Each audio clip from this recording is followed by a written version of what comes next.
welcome to Captain of Industry. I'm Noki Kimbo, and guess what? Today we are on the rest track.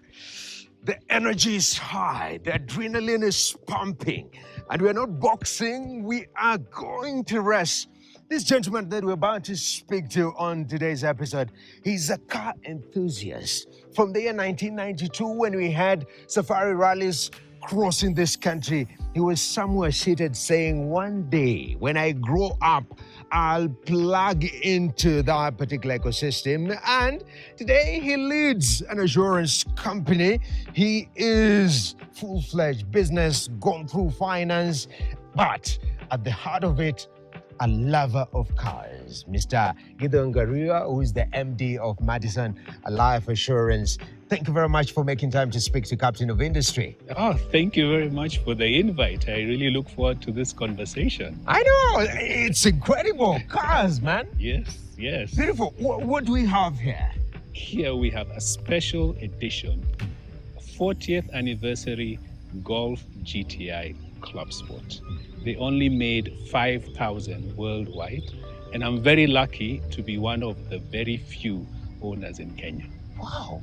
Why golf? Why GTI? Well, when I started watching Safari Rally, like you said, back in 1992, there was a very good rally driver by the name of Patrick Njiro. And I remember where I was watching, there was a beautiful white Golf GTI seated there that I went and had a look at. I think it was another spectator's car. And I said, when I grow up, I want a GTI. I've finally grown up.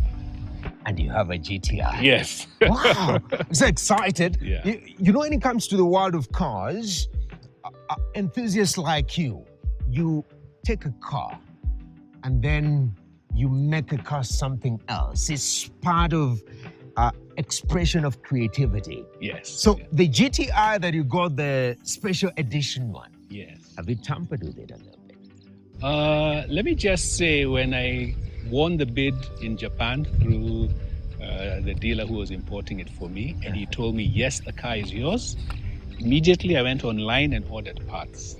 Parts for the car arrived even before the car arrived.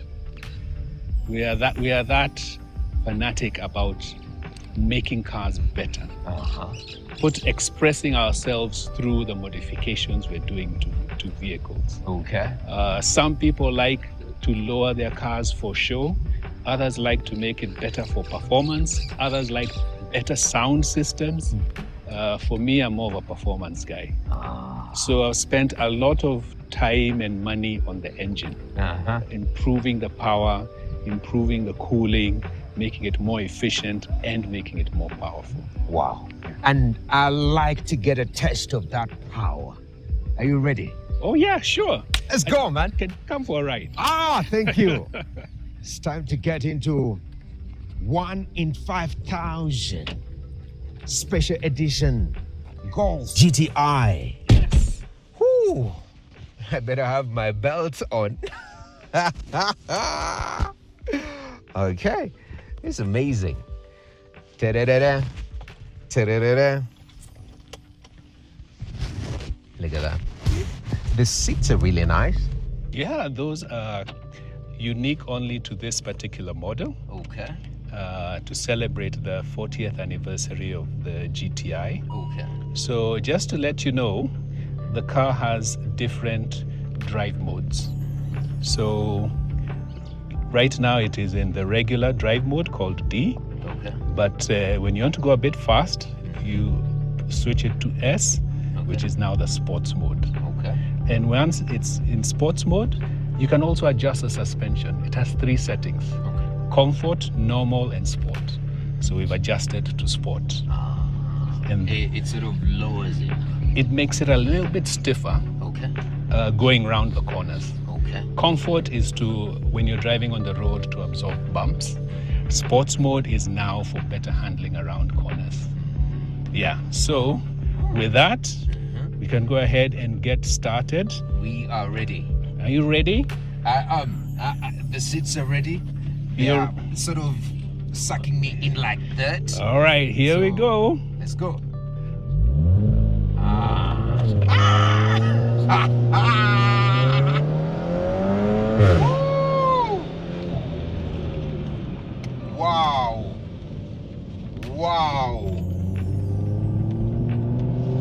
what's the trick here when you are doing the track? One, you want to make the corners as straight as possible. Okay. So you start on the outer far edge. Okay. Come and touch the corner right in the middle where they call it the apex. Then Then let the car slide wide. That makes the line as straight as possible. Okay. The straighter the line, the faster you can go around the track. And the sound is amazing.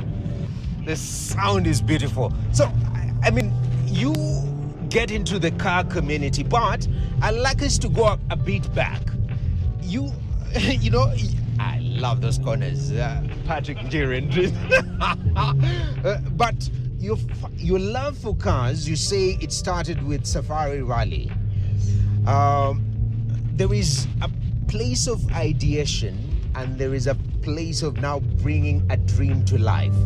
Talk to me about that journey, because you schooled in Kenya, but went to the United States after high school. Correct, yes. So I did go to the US for university. Yes. You see, the transmission automatically adjusts to the right gear. I can imagine doing this in manual car. Oh, it is a lot of work, but also a lot of fun. Because you're actually in control of everything, the steering, the transmission. And actually, most good rally drivers or good race cars prefer manual. I see that. Because you can adjust the engines. But going back to my background, Yes. yes, I did go to the US for college. Okay. Studied accounting and also IT. Then started working with Deloitte in the US. And spent about 10 years working in finance. 10 years. 10 years in finance in the US. Then decided it's about time to come back home. I wanted to get a bit of experience in the US, which is why I stayed. And once I felt I had enough experience to come and add value in Kenya, I came back home. How different is the corporate space, between the two countries? How do we differ? We are, I would say one thing that I noticed as soon as I came was the attention to detail and processes in first world countries is impeccable. Here, our processes are not as thorough or as good. So there's a lot of room for improvement. That was the biggest, I'll say, culture shock. And automation and use of systems. Here we've caught up quite a bit, but where we started, we were quite behind. Okay. And still in your 10-year stay, during college years, you started immersing yourself in the car culture. This is not something that you've picked up today. Correct. When I bought my first car, which was also a Golf GTI. That was in 1998, because I've been a GTI fan for my entire life. I started now joining the car community in where I was, the university I was in. There were a lot of people with similar cars. We'd go for drives together. We would go to each other's house and help change the tires and tint the car. So I got into it when I was still in college. Then when I started working, I just continued with the community. And there's a lot of grassroots racing within the US that I started getting into. Autocross. They have racetracks all around the country, and you can, for a small fee, you can pay and get to drive your car on track, even with an instructor. So the automotive or the car enthusiast bug really bit me. Quite early, I see. Quite early. Unfortunately, the income was not in par with my enthusiasm.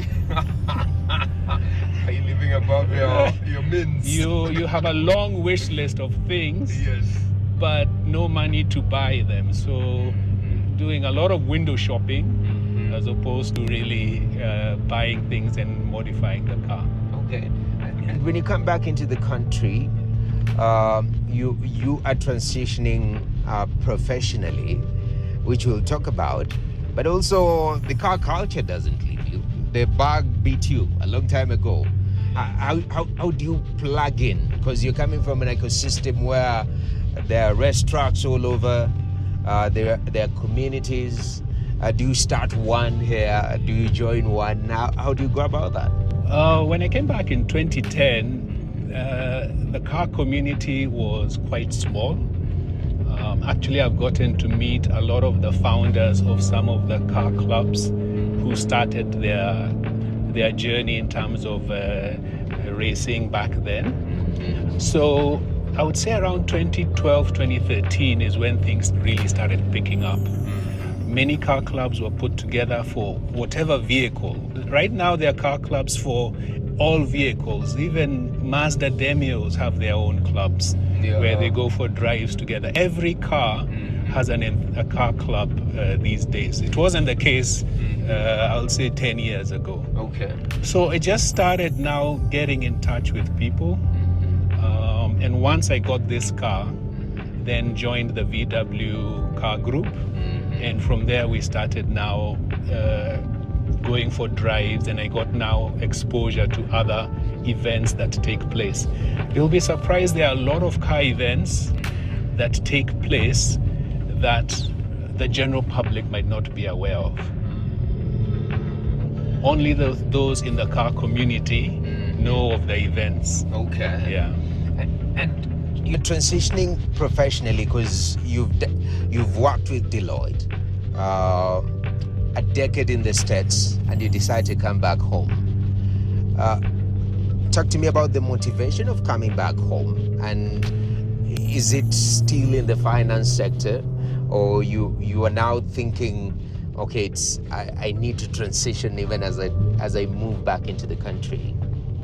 So first of all, when I went to the US for college, I had committed to myself I will always come back. Okay. Because I believed there are enough Americans working in America to make America great. If I have an opportunity to go and learn something in their country, I should come back and make Kenya great. So that was always there at the back of my mind. What I had not decided was how long am I going to work before coming back. Okay. And once you get into a career, time moves very fast. And by the time I realized, 10 years had already gone. So I made a decision. Actually, from the time I said I am moving back to when I actually came back was about 9 months. I made a decision this year, which was 2010, I need to celebrate Christmas at home. I made that decision in January of the year. Then just started working backwards now. Okay, what do I need to do? I need to get rid of this, I need to do this. Yes. And then luckily I was able to meet my goal and get back in around November the same year. Okay. Yeah. So you've secured a job already back in Kenya, or you're coming and starting to figure things out? Coming and starting to figure things out. Of course, while in the US, I was looking for opportunities, but a lot of people I was talking to were saying, let's talk some more when you're here. So the networking started while I was there, but to really get an opportunity to sit in front of someone, I needed to be physically here. So I was fortunate enough to have support from family and also from a bit of savings to kind of keep me during that period when I did not have a job. Yeah. Well, that's quite interesting, because a lot of people struggle with transitions.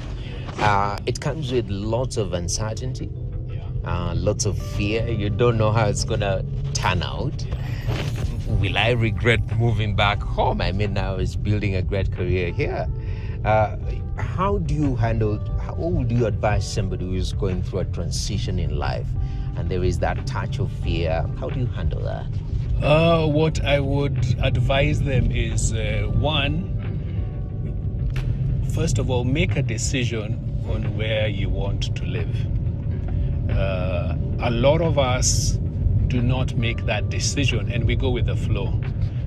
So first make a decision. Once you've made a decision, and if the decision is to come back home, then you need to start planning on what will be the transition, how you're going to go about it. And the reason I'm saying that is when I made the decision to come back home, I took a big risk. I told my boss in America that I want to move back home by the end of the year. I'm telling you this in advance so that you can recruit someone who I can train so I don't leave you in a hole when I go. So once you've made a decision, then work backwards. What do I need to do? Regarding work, do I need to come back with some savings? How much would I want to come back with? Even though the savings is never enough. But now have a plan and work on it. So have a plan when you're transitioning. Be very precise. Do not, that uncertainty, just moving with the flow won't work.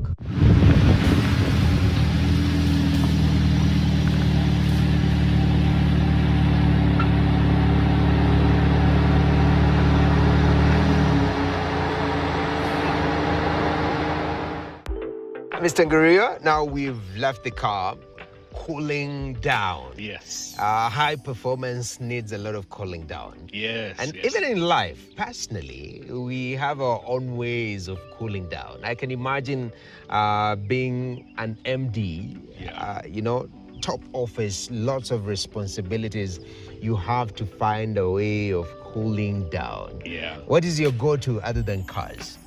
My go-to other than cars is actually two things. One is I work out quite a bit. So I go to the gym and leave the stress in the gym. Have a very good working partner that we train together. So we push each other. So if I say I don't feel like going, he's the one who will say, no, you must come. So that's one. Another one is I like watching a lot of YouTube videos on leadership because I am not a very good reader. But the good thing, everything is online. They have audiobooks. Some of the leaders that I follow is John Maxwell out of the US. He's written hundreds of books. And the good thing is all his videos are online. Another leader is Simon Sinek, also out of the US. And I get a lot of information just by watching those videos. My wife reads a lot. I read on TV. And it's quite interesting. You talk about influence. Yeah. When you listen to the likes of Simon Sinek and John Maxwell, what is that one lesson that you're picking of late that you are implementing that initially you haven't been doing and you were walking into it? Where are you right now? Actually, that's a very interesting question. I think the one thing that I've picked and that has stuck with me is that leadership is a skill like any other. So you can improve on it if you spend time, just like any other skill. For example, to be a good rally driver, you start maybe with never have driven and you get trained to be a good rally driver. So that is one that I have definitely picked up. In fact, I'll give you a funny comment that John Maxwell says in his videos. He says he's always asked the question, are leaders born? And he says, of course. I've never met an unborn leader. That's a nice one. I found that very interesting. So, but anyway, one thing I've really picked up is any skill can be learned as long as you put the time and effort to learn it. Another one that I have really picked up is the softer skills are very important. So for example, I'll say like my leadership style would be a blend between what they call transformational and servant. Okay. Because I believe in empowering people to do their best, to be the best person as a human being, and that will show in the work you're doing. So if someone has challenges at home, of course, it will affect him when he comes to the office, and vice versa. So at Madison, we believe in training people to be complete humans, not just training for the specific job that you're doing. And that has been quite transformative. We've seen significant growth. Our salespeople they're amazing. They're doing very well just because of believing in them and just opening them up to new ideas and new things. Okay. Even the staff, we've seen people exploding in terms of the ideas. And it just amazes me how a little bit of effort in believing in someone and investing in them can really motivate them to do well. Wow. Yeah. There's this issue in Kenya that it's one of those figures that we use a lot when we talk about your sector, is the insurance penetration in this country. Single digit for a very long time. Yes. And it seems we're still there. Yeah. But a lot of effort being made. You've operated, and as a leader, I know you're exposed to the globe and the changing tides each and every single day. Talk to me, I mean, what's happening in insurance overall? Why why do we have low uptake within the country? I think there are quite a number of challenges. Just like with any sector, it has its own unique challenges. For us, I think it comes down to 3 items. Number one is affordability. A lot of our products are pay up front for a whole year worth of cover, as an example. That's a challenge in terms of making it affordable. Number two is trust. Unfortunately, there are some clients who've not had good relationships with insurance. And they say those who do not have a good experience speak the most. Those who are happy usually don't say as much.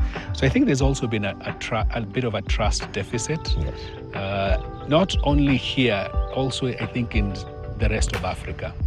And then the third part is relevance. Is it relevant to me?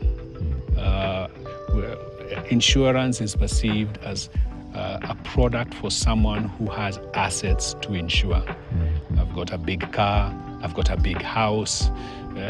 If I'm walking to work and I'm staying in a small 1-bedroom apartment, I might not perceive myself as having reached the point where I need cover. So those are the 3 areas as an industry we're addressing, and also as Madison we are addressing in terms of making our products affordable. Yes. Dealing with the trust issue. We go down and talk to all our clients. We do road shows around the country to meet them. We do customer visits to hear from them, and also to appreciate them, to say thank you for believing in yourself. And then on the aspect of relevance, we let them know how financial protection can support them at every stage in life. Whether you're just starting out a career, whether you are a middle manager, whether you're with a family, whether you're getting into retirement, insurance actually is one of the few products that every individual needs throughout their stages in life. Yes. Yeah. Wow. So we need to shift this narrative, and it takes time to be able to see the fruit of this. Well, it's been a pleasure talking to you, man.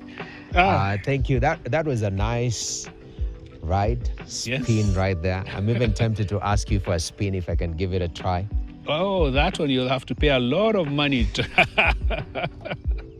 You've heard that. You have to pay a lot of money. But this is passion. Yeah. This is life. This is challenging yourself and living your dream. You have your childhood dream. Right now, God has blessed you. Start living that dream. Like Mr. Ngaruiya here, he says he loves because he lives by it. It's a costly, of course, lots of investment right there with plenty of mods right there. But again, doing a lot in terms of leadership and changing the insurance landscape of this country, making sure that that single figure when it comes to penetration is growing. Bottom line, changing lives. That's been our conversation right here on Captain of Industry. My name is Nokip Kimboy, and we are vroom out. Thank you, man. That was lovely.